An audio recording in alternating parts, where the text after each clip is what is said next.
விஜய் சித்து பிளாக்ஸோட ரொம்ப முக்கியமான பில்லரான கேமரா சூரிய அவர்கள் வந்து இப்போ ஒரு சொந்தமா ஒரு டீ ஷாப் ஒன்று ஓப்பன் பண்ணியிருந்திருக்காரு. ஆனா அந்த டீ ஷாப்பும் வந்துட்டு ஒசூர்ல ஓப்பன் பண்ணியிருக்காரு. ரொம்ப ஃபேமஸான ஒரு பிராண்டான டீ பாய் அப்படின்ற பிராண்ட்ல இருந்து இவர் பிரான்ச்சைஸ் எடுத்து ஓப்பன் பண்ணியிருந்திருக்காரு. ஸோ இந்த பிரான்ச்சைஸ்க்கு மொத்தமா 5ல இருந்து 10 லட்ச ரூபாய் வரைக்கும் செலவாகும் அப்படின்னும் விஜய் சித்து அவர்களோட ஆசீர்வாதத்தோட தான் வந்து இந்த டீ ஷாப்பை கேமரா சூரிய அவர்கள் ஓப்பன் பண்ணியிருந்திருக்காங்க. ரொம்ப ரீசெண்டா வந்துட்டு கேமரா சூரிய அவர்கள் விஜய் சித்து பிளாக்ஸ்ல இருந்து வெளியில போயிட்டாரு. விஜய் சித்து பிளாக்ஸ்ல இருந்து அவர் எதுக்கு நின்னுட்டாங்க அப்படின்ற மாதிரி வந்து நிறைய ரூமர்ஸ் கிளம்பிட்டு இருந்துச்சு. ஆனா அதுலயும் ரொம்ப முக்கியமா சித்து அவர்கள் வந்துட்டு நீ சரியா கேமரா பண்ண மாட்டேங்கிற, கேமரா எக்யூப்மெண்ட்ஸ் எல்லாம் நீ தொலைச்சிடுற, அண்ட் முக்கியமா கேமரா ரெக்கார்ட் பண்ணும்போது ஆடியோ இல்லாம ரெக்கார்ட் பண்ணிடுற அப்படின்ற மாதிரியான ரீசன் சொல்லி தான் சித்து அவர்கள் வந்துட்டு சூரிய அவர்களை திட்டிட்டு இருந்தாரு.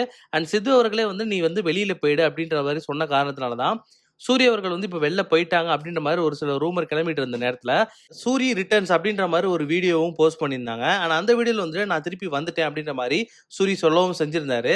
அண்ட் அவர் வந்துட்டு சொந்தமா டீ கடை ஆரம்பிக்க போறாரு அப்படின்ற மாதிரி விஜய் சித்து பிளாக்ஸ்லேயே வந்துட்டு சித்து அண்ணனே வந்து சொல்லியிருந்தாரு.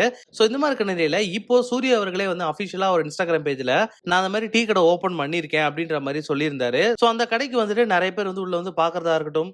இப்போ சூரிய அவர்கள் வந்துட்டு அவர் சொந்தமா ஒரு டீ ஷாப் திறந்திருக்காரு.